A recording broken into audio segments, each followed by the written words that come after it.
Vamos analisar a boa vitória sobre o Maringá por 3-0. Um jogo que o Vasco resolveu a parada no primeiro tempo.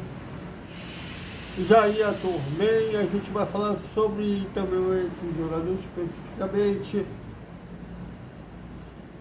E dá para ficar feliz? Sim, mas também é para ficar revoltado. Vamos falar tudo isso após a vinheta.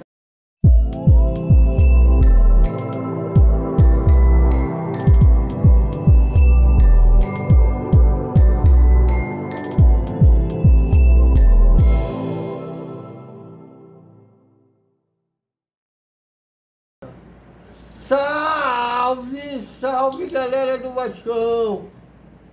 Boa noite para todo mundo e o Vascaíno vai dormir feliz, claro que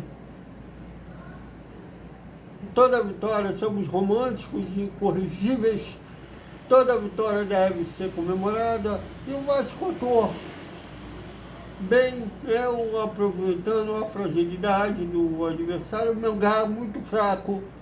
E mais uma prova que o Vasco, o grupo do Vasco, era fraco. Né? O Laros, o Puerto e o Maringá, todos fracos. E ainda assim o Vasco não classificou para as oitavas de maneira direta. Conseguiu se complicar.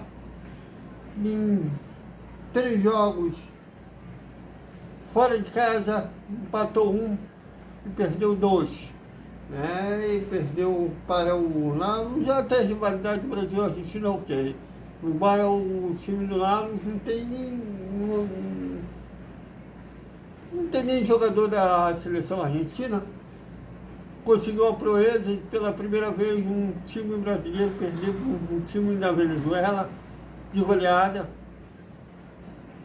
e conseguiu também não venceu no meu lá. O Vasco esteve 2 vezes na frente, chegou a estar em 3-1, permitiu a reação dos peruanos lá de Quito. Bom, e mostrando assim que o Vasco brincou com a desgraça. E se for ver um balanço dessa fase de grupos, do grupo G, assim, o Vasco brincou com a desgraça. E hoje o Maringá mostrou toda a sua fragilidade e o Vasco, mesmo sem forçar muito, jogou em ritmo de treino, fez 3-0 no primeiro tempo. Né? O Rayan, que tem crescido muito com o Fernando Diniz, já viu o placar, uma bela tabela pela direita, e eu falei na hora que foi o PH, vendo agora, o replay foi o Felipe Coutinho, que ele tabelou, e chutou meio ângulo, a bola fez uma bonita curva, abrindo no placar, e o Vasco, sem levar grandes sustos, tanto é que os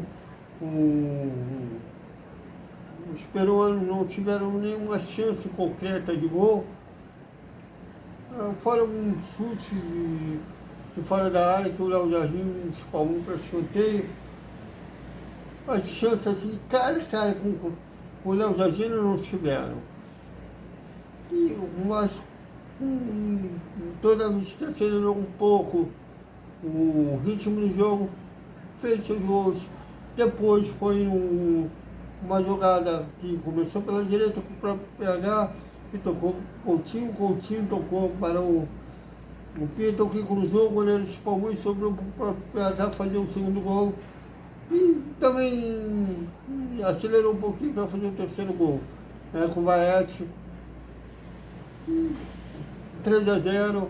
Se o Vasco apertasse o segundo tempo, dava para meter 5, 6, 7.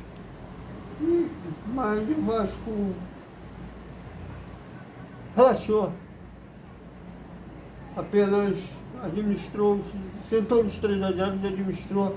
Se fosse um adversário mais qualificado, poderia se complicar, mas como o adversário é fraco, não teve grandes problemas para controlar o jogo e segurar os 3-0.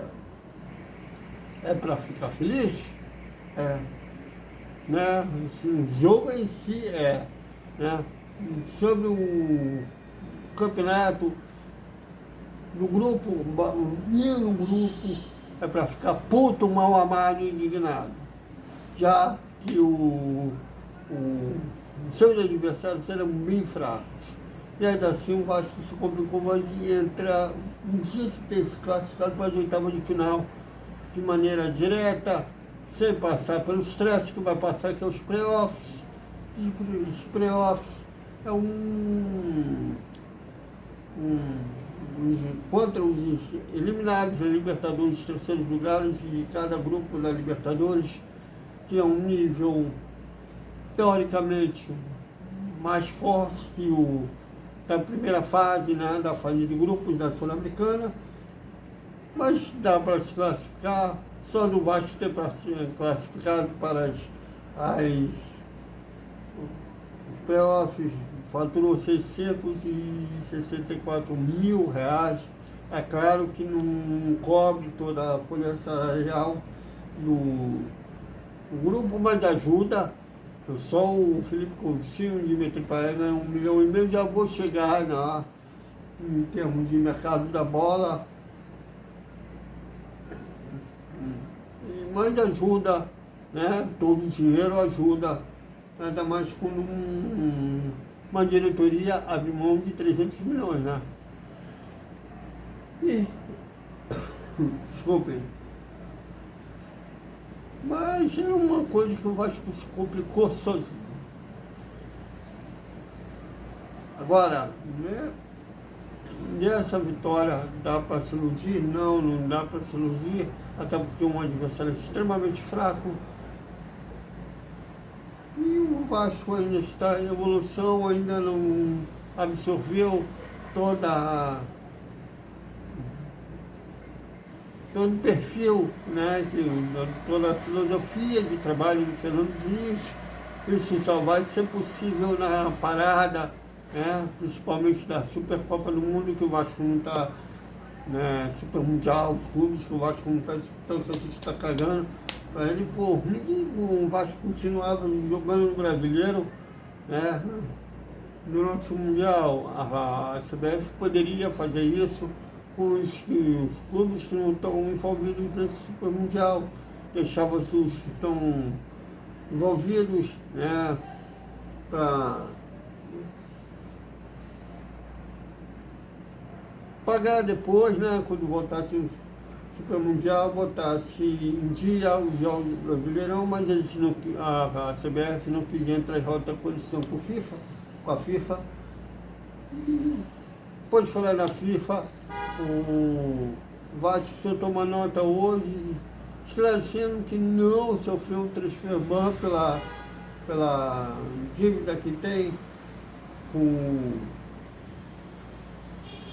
Nandes da França, pelo Arson, que a entidade acatou o pedido do Vasco sobre a recuperação judicial, que essa dívida vai ser mantida na recuperação judicial. Então o Vasco não está proibido de registrar novos jogadores, ou seja, vai poder contratar jogadores nessa janela do meio do ano.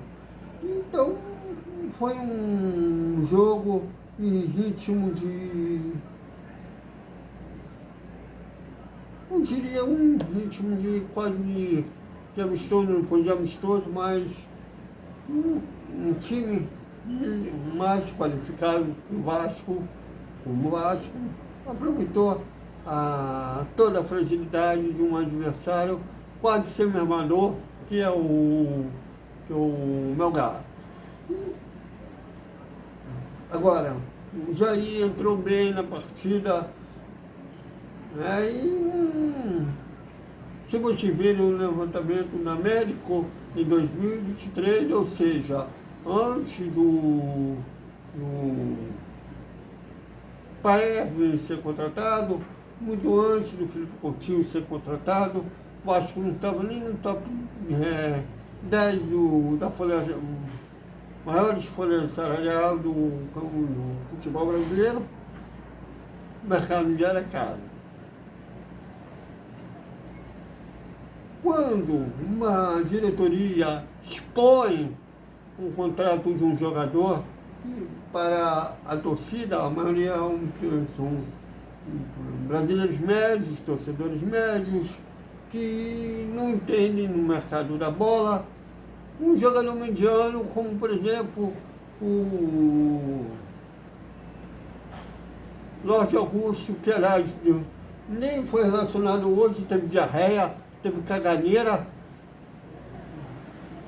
Eu não sei se ele, por ele ser africano, comeu feijoada e deu tilt no corpo dele, ou coisa do tipo, mas teve problema de diarreia. Um jogador mediano como o Jorge Augusto ganha 500 mil. Jogador acima da média é 1 milhão para cima. Vocês imaginam o Neymar, que ganha 21 milhões por mês no Santos, se fosse no Vasco. E o mercado é inflacionário, o mercado do futebol é inflacionário, e diz muito mais da diretoria, a incapacidade da diretoria em capitalizar novos recursos do que qualquer outra coisa. Às vezes, se expor o contrato de um jogador para jogar o seu próprio ativo à merda pela sua incapacidade de obter novos recursos. Hoje o Jair foi bem na partida. O adversário foi fraco, beleza.